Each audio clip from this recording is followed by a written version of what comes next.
I'm Fabiana, and I'm excited to be back with you for another edition of our Heroes of the Pages.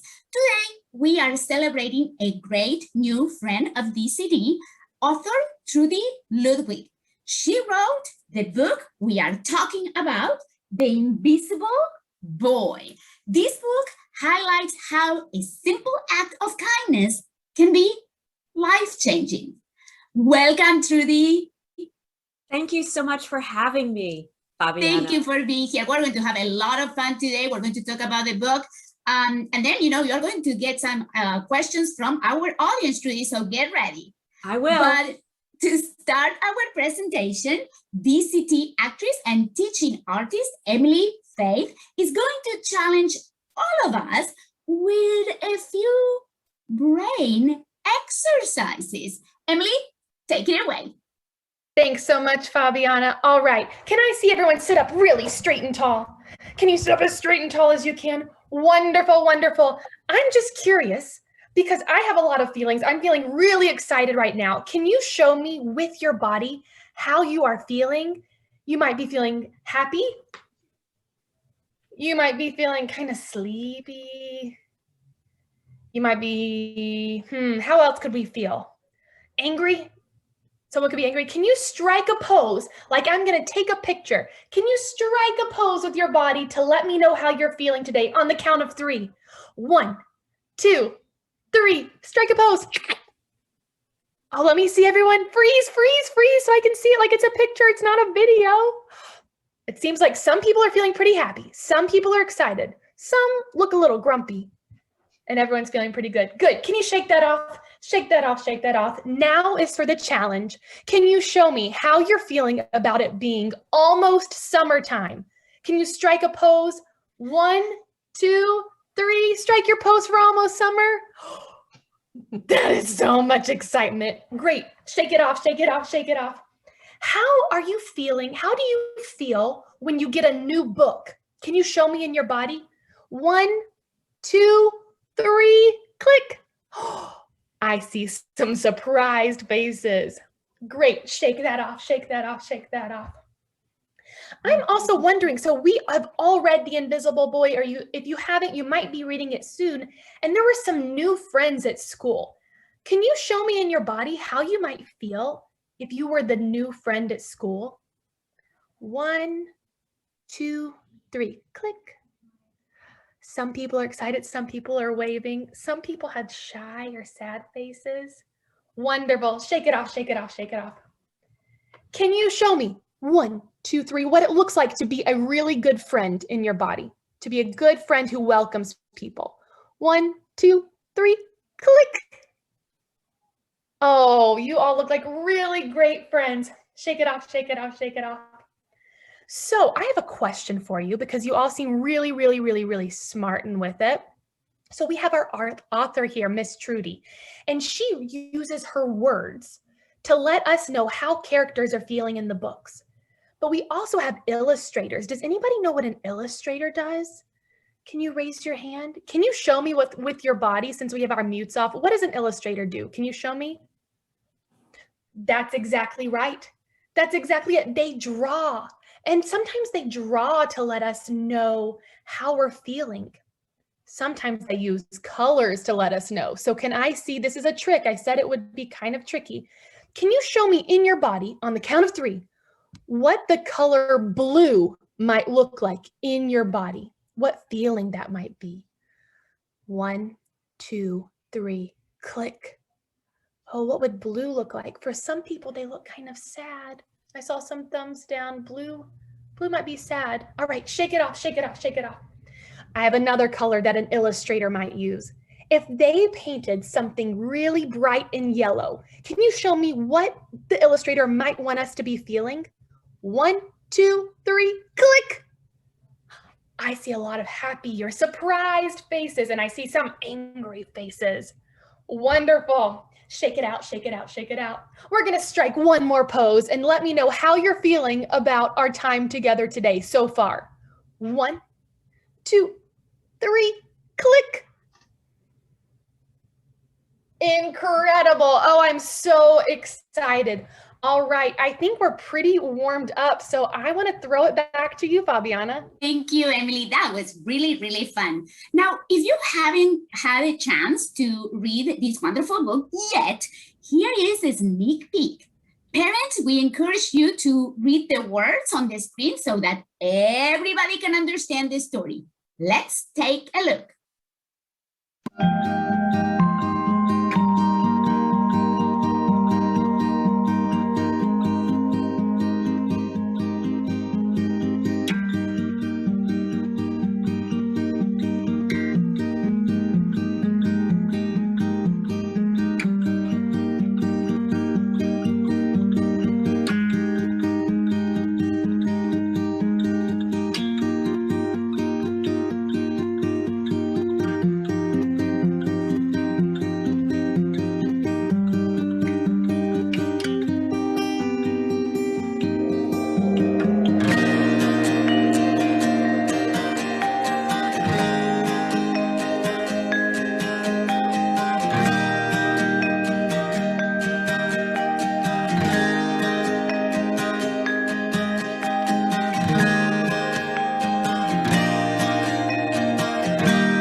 Such a beautiful story. Whether or not you've read the book, I invite you to think about questions you might like to ask our author, Trudy Ludwig, today, or others on this show today.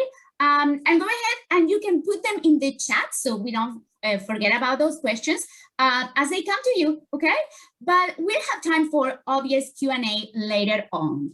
Now, let's get to know Trudy. You know, I love writers and authors, so this is such a great honor for me, especially and for all of us. So, Trudy, my first question for you. What made you want to become a writer of children's books?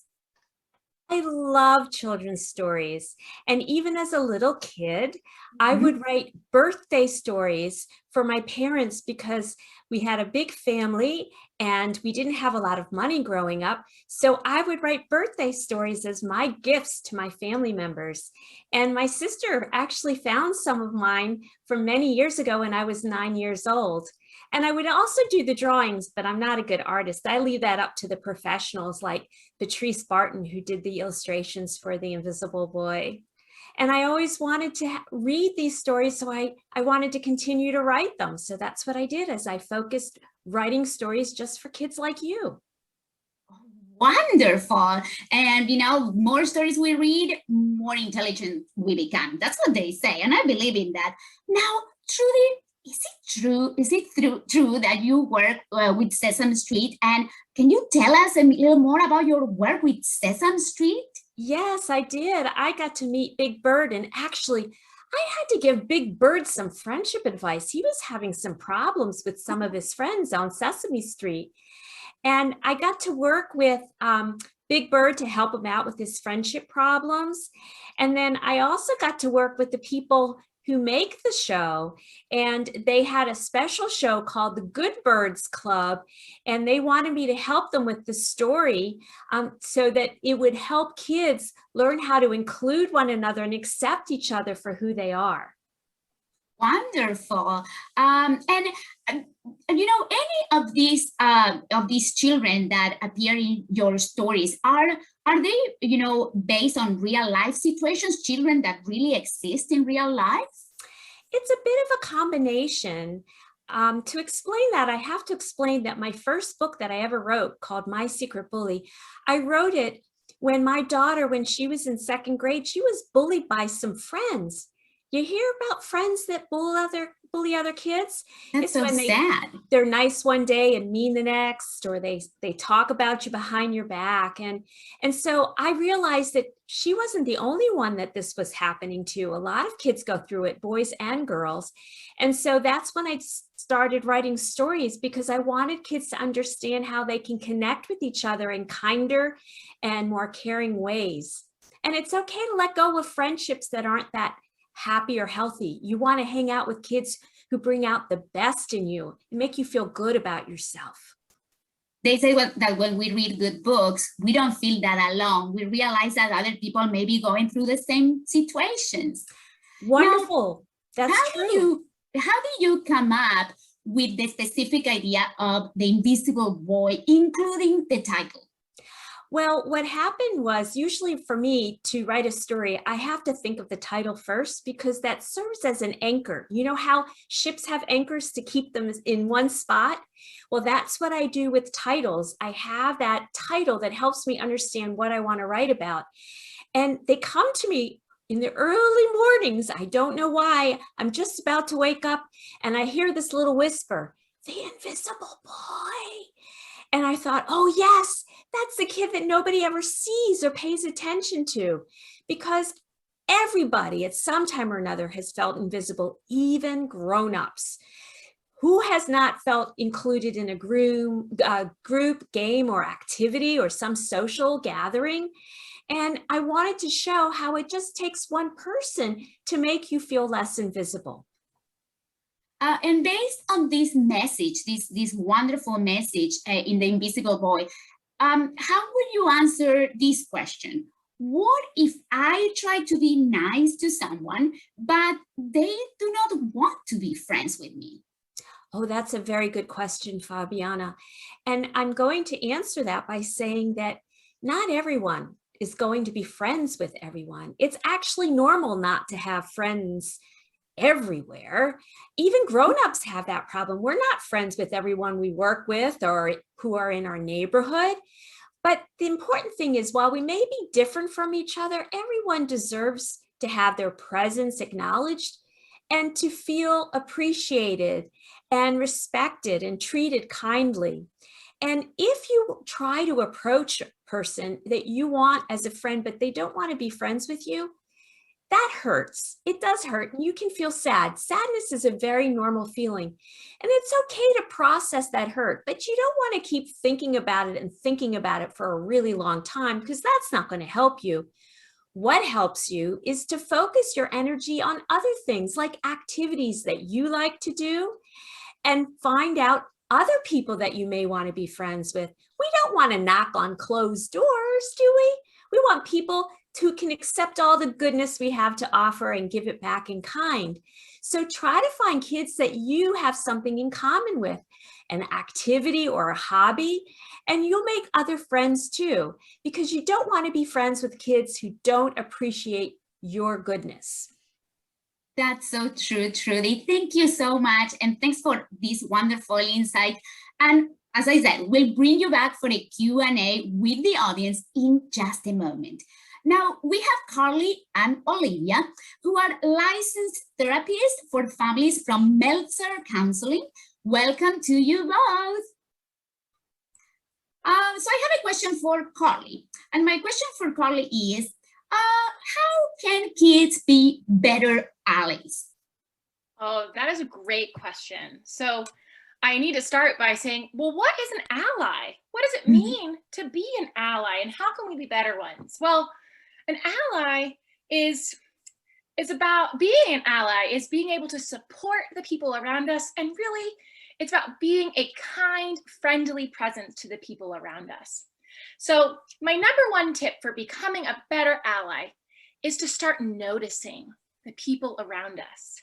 Notice the other students at school, notice the other kids at the playground. And when I say notice, I want you to think back to what Miss Emily was saying about how we use our faces and our bodies to show our feelings. So when we can notice the faces and the body movements of our friends, we might notice that they're having a hard time. They might be feeling sad or lonely, and we can see that on their face and in their bodies. So our first step to becoming a better ally is to notice how the people around us are feeling.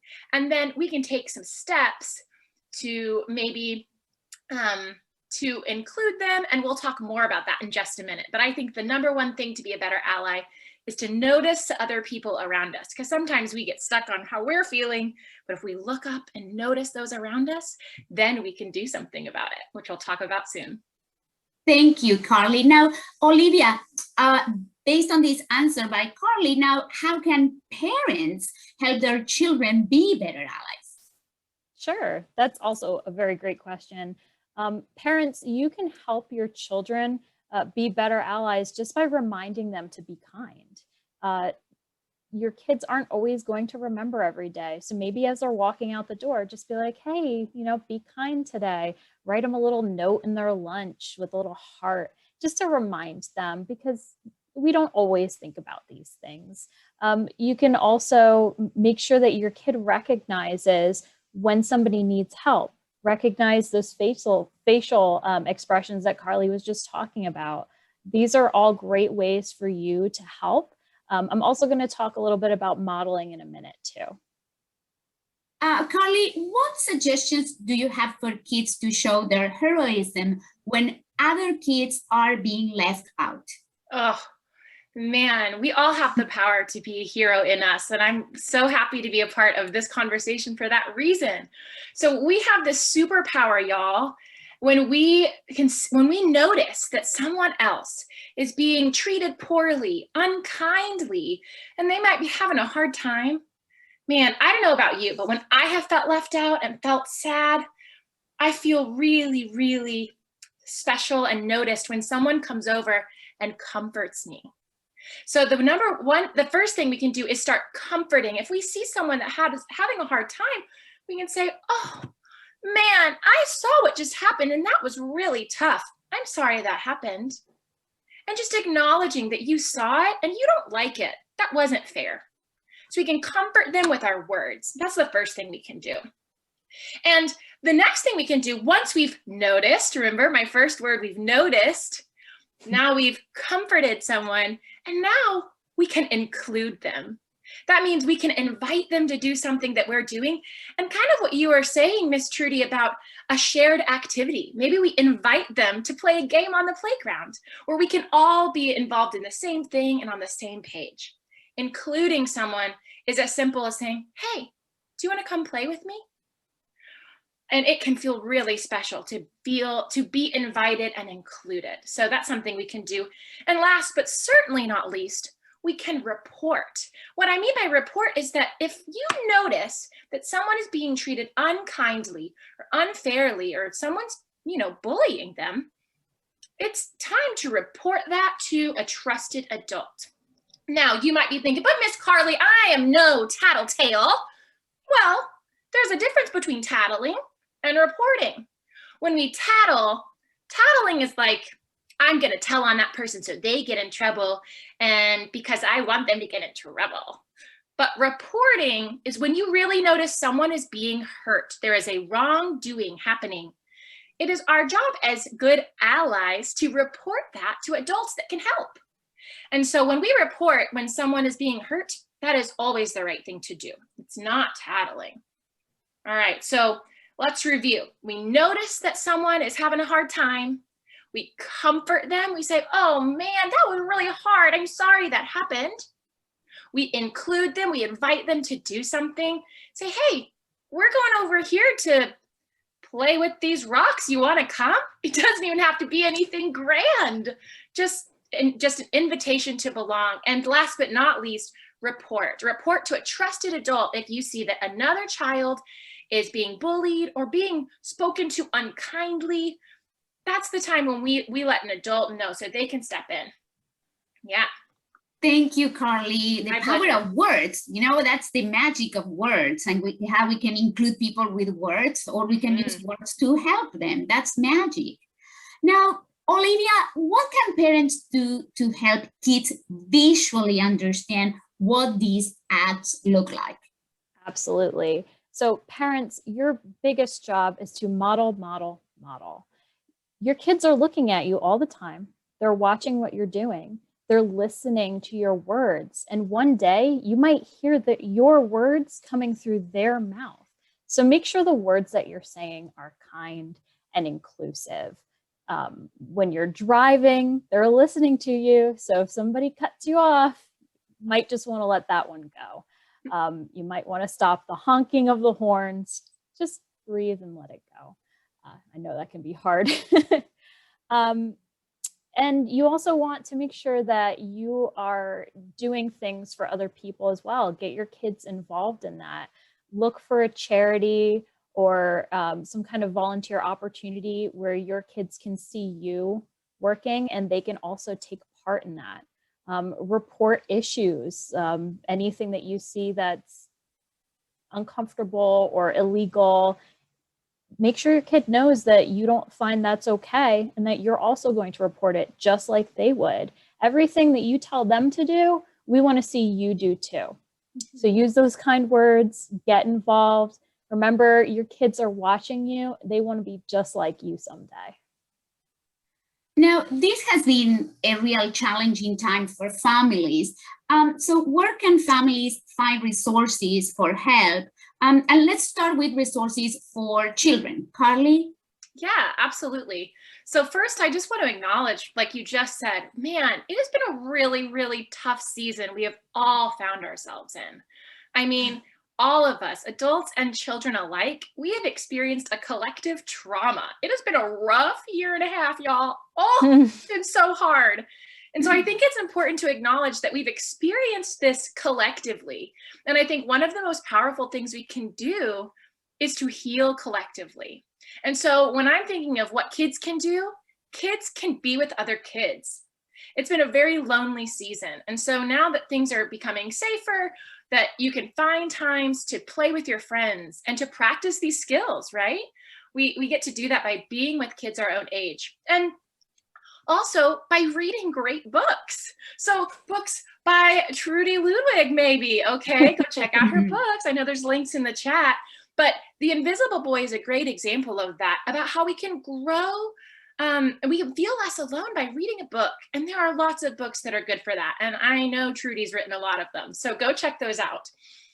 Also, participating in artistic endeavors, right? So creating art, writing your own stories, going to take acting classes with Dallas Children's Theater, going to see a play at Dallas Children's Theater, right?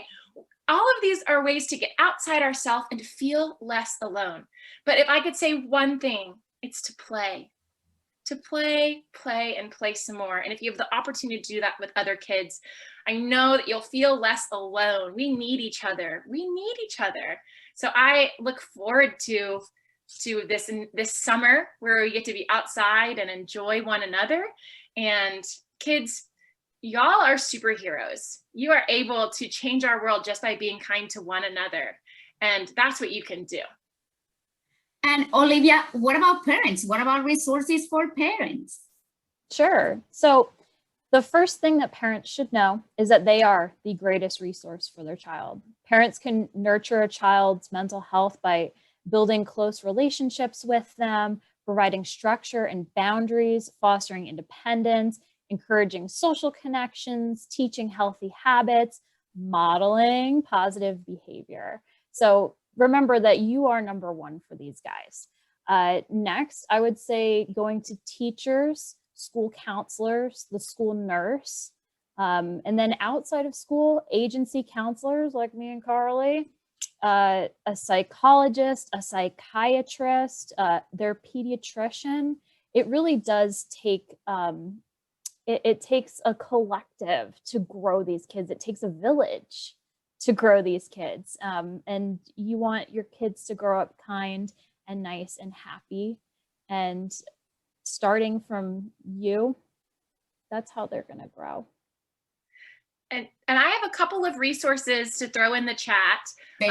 One thing I left out is that we've got some great YouTube videos. I mean, let's, especially on a rainy day like this, move our body, sing songs about our feelings. And we have a local group called Narwhals and Waterfalls that focuses on social and emotional learning. And I'm going to pop one of their songs in the chat, as well as a woman named Lori Berkner, who does a lot of great children's songs and gets our bodies moving. And that can also be really great for our mental health. We can get kind of in a slump when we just stay home and sit still all day. We know we need to move our bodies. So I'll pop those in the chat as well for resources. Wonderful. Carly, Olivia, we appreciate you being here to help our families. And we will see if there are any questions for you. But first, let's go back to Emily for another brain break activity. Woo! Take it away, Emily. All right, can I have everyone? Yeah, I see some wiggles. I see some wiggles. Everyone who wants to turn their camera back on, I invite you to do really, really clearly.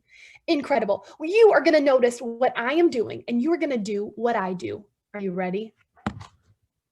You're going to get close to the screen. Do what I do. Far away. Close up. You guys are stinky. Just kidding. Back up. Hands on your head. Hands on your shoulders. Wiggle, wiggle, wiggle, wiggle, wiggle, wiggle, wiggle, wiggle. Freeze. Strike a pose. Strike another pose. Strike an even bigger pose. Give yourselves a round of applause. Good job, good job, good job, good job, good job. All right, we're gonna go back to our statues now that we're kind of warmed up again. I just saw some really exciting statues. I want to see, can you show me a statue? If you were on the playground and you saw somebody playing by themselves, can you show me a statue of something you could do to include a new friend? Are you ready? I'm gonna watch you. 1, 2, 3. What could your statue be? Oh, yeah, reaching for someone to come in, waving hi, maybe giving a hug. Great, shake it off, shake it off, shake it off. Yeah, shake it off, shake it off, shake it off. Can you show me what it feels like in your body when you are comforted by somebody? If they make you feel safe and like it's a nice friend or a nice teacher, what does it feel like in your body if you are comforted by a friend? Can you show me? 3, 2, 1. What does comfort feel like? Oh, I see some smiles. Wonderful. Shake it off, shake it off, shake it off, shake it off. Can you show me what it might look like to comfort someone else? If there's a friend on the playground who feels like they're not included or they're a little sad, what does it look like to comfort somebody else? Are you ready? 1, 2, 3. Let me see your comforting pose. Oh, I see a lot of hugs. Oh, yeah. Good stuff. All right. Can I see your kindness statue? 1, 2, 3. Kindness statue. What does it look like? Yeah, you could take a moment. Oh, this is nice. Freeze. Statues are frozen. Good job. All right. I'm going to ask you to keep those things in your brain, and you're going to come off mute, or you can write in the chat. And I want you to fill in the blank for me. How, or maybe I'll just ask it like a question. I think this group might like a question. How can we help others feel seen and noticed? Or maybe even easier, how can we be a good friend? Can you write in the chat or raise your hand, and I want your answers. How can we be a good friend? Jessica, I see your hand raised. Is it Jessica or is that your mom's name? It's your name? Okay, you can unmute. Yes, Jessica. Oh. Tesla. Okay, well, what is your name? Tesla. My name's Tesla. Tesla, Tesla, Tesla. Tesla, how can somebody be a good friend and make someone feel included? Give a hug. Give a hug. That's an incredible idea. I'm going to write this down. Give a hug. Thank you, Tesla. Who else has an idea? I'm going to see some things in the chat. Jude. Jude, can you come off of mute? Jude, how could you be a good friend and see somebody? You could play with them. You could play with them. Brilliant. Play with them. All right. Does anyone else want to raise their hand? I see the chat is going cuckoo bananas right now. I think you're all writing in the chat. Let's see. Oh, yes. Playing with them, asking what happened, being kind to them. Start with giving them a smile. Can we all give a friendly smile? Oh, I would want to be friends with every single one of you. Play with them, helping them, being loyal. Does everyone know what it means to be loyal? That's kind of a big, I know I see some no. Being loyal is like being a really good friend and not saying mean things about them and being really helpful. Including them. Wonderful. So does anyone else have any ideas? Because I'm going to read this back to you like a poem. How to be a good friend. Did everyone get to share that wanted to? Tesla, do you have one more? You are muted, my dear. I'm going to unmute you. There you go. Play with them. Play with them. Exactly. All right. Can I have your noticing? We had our noticing goggles. Can we have our noticing ears? Can I have your noticing ears so you can hear this poem? This is a poem that was created by everyone in this room today. Now, I wanted to know, how can we help others be seen? We can help others be seen by playing with them, by asking what happened, by being really kind to them, by starting with a smile, by being loyal and playing with them and playing with them and giving them a hug and playing with them some more. That is our poem on how to be seen and how to see others. Give yourselves a round of applause. You didn't know that you would be your own poets today. And because we're in the theater, please take a bow, take a bow, take a bow, take a bow. Bravo. Oh, wonderful. I'm gonna throw it back to Miss Fabiana. Thank you, Emily. That was fantastic. We are poets now. Wonderful.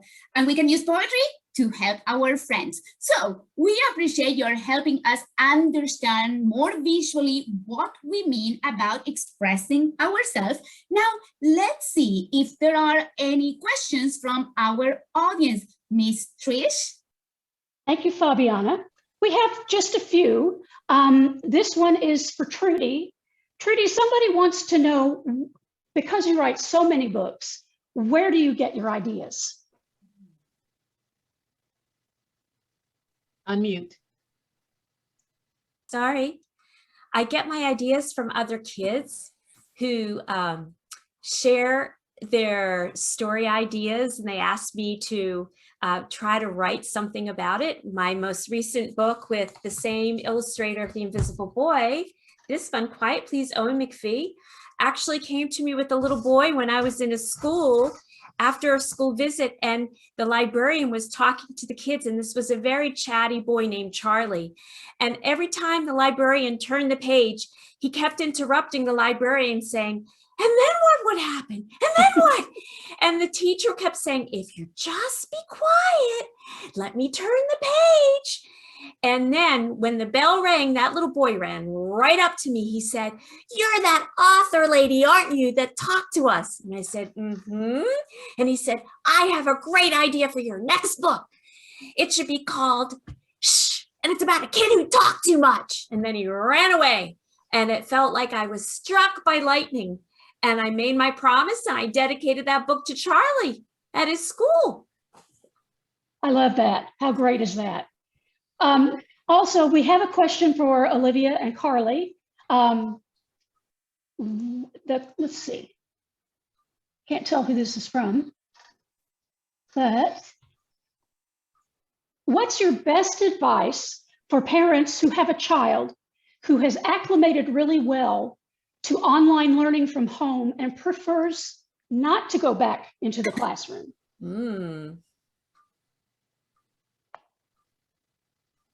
That's a great question. And I think that this parent is not alone, that there are a lot of children that have really, because they're so resilient, they've really adjusted to this new way of life. They're like, this is the way it is. I love being home. I'm learning really well this way. So I think the bigger question is, it might be bringing up some scary feelings, maybe some anxious feelings about going back to a way that maybe isn't their favorite. And I think acknowledging that with your kids is one of the best things you can do, is just say, "Oh man," and you're going to hear the word noticing again. This is a theme, but it's like, "Oh, I'm noticing it's really hard to go back to school." And, and reflecting those feelings, putting words to those feelings for them. "Oh, you're feeling sad that our time at home has to end. This was really fun." And just kind of helping them tell the story that they're experiencing, narrating their experience, and allowing them to have those feelings. And I really believe in this theory of yes and, right? Yes, we can have these feelings, and we can do hard things, right? I can feel sad that my time at home learning is over, and I know I can do hard things, and going back to school feels really hard right now.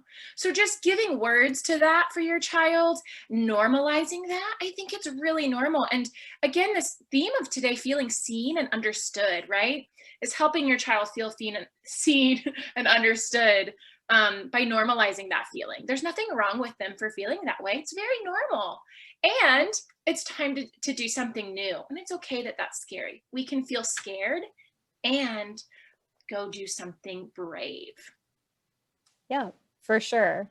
And also parents, please keep in mind that your teachers, your administrators, your school counselors, they are there to make sure that your kid is successful going back into the school. So give your teacher a heads up, say, hey, Miss So-and-so, Mr. So-and-so, my kiddo is feeling a little bit uneasy, just so they have eyes on your child to know that, you know, maybe Susie is hiding in the corner during recess. Teachers are great at going up to kids and saying, hey, do you want to get involved? Or just staying with them, staying present, making sure that your kid knows that they can go to the school counselor and talk to somebody right there in the building. That's a big thing, that these guys know that they're safe there, and that when they get home, you're there, it's safe, and they're going to be welcome back. Everything will go back to normal. We just have to slowly get there and make sure our partners are in place and ready for our kids. And shout out to what Emily just put in the chat. She said, create a play, book, or song about it. And I think that's a great transition in the sense of, yes, please be creative about it. We are not built to be good containers for our emotions. We need to let them out, to express them. And we can do that in a lot of ways. And also, like she suggested, right? And also creating a story. If the transition may be hard when school starts. So you start talking about the transition and practicing that transition. Maybe you practice getting ready in the morning before, you know, a couple weeks before, and you practice these things that are going to have to become normal. So you allow and you do it in a way that's like, oh, we have to do this in a few weeks. I think we should practice. And you can do it at an off time of day, so it's fun and not scary. And so practicing those skills as well, I think, is really helpful to transition. So thank you, Emily, for that suggestion. I'll make sure it got called out. Yeah, and ladies, thank you so much. Sorry. We have just one more thing, and this is sort of a message, not a question, but it's a message to Trudy. Trudy, Benson says they have the title for your next book. Oh, they do. And it's called The Act of Kindness. Oh, well, Benson, I have to tell you, I have the book that came out, and it's my newest book. It's called The Power of One. Every act of kindness counts. And it shows what empathy is, what it feels like to be in someone else's shoes, and feeling compassion for another person's pain and suffering. It's not just what it feels like to be in someone's shoes, but to feel bad for that person as well. And how kindness is actually empathy in action, and how those individual acts of kindness collectively can make community action and community change happen. So you have more power than you think. And that power is within you to reach out in kindness. So that's why I wrote this book. So Benson, you may want to check this out at your library or at your school or at the bookstore and read it, because it shows beautifully the importance of kindness in everyone's lives. That's lovely. Thank you, Trudy. Those are all the questions for now. Back to you, Miss Fabiana. Thank you, Trish. And thanks to everybody. Thanks to Trudy Ludwig, Carly, and Olivia for joining us. And remember, no act of kindness, no matter how small, is ever wasted. You know who said that? That's one of Aesop fables morals, and you can find a lot of Aesop fables everywhere. More words, more knowledge, and more taking care of others. That's what all this is about. And Aesop is a great source for inspiring sayings such as this one. So be sure to go to dct.org/heroes to learn about other great shows in this series. Until next time, take care of each other. Bye-bye. Bye, everyone. Thanks for being with us. Go out and be kind. Bye-bye. Thank you. Bye, everyone. Bye. Bye. For having me. Yay. Continue to Thank be you. kind. The Bye. world needs all you wonderful, kind people. Oh, thank Take you, care. Aiden and Megan Hemingway.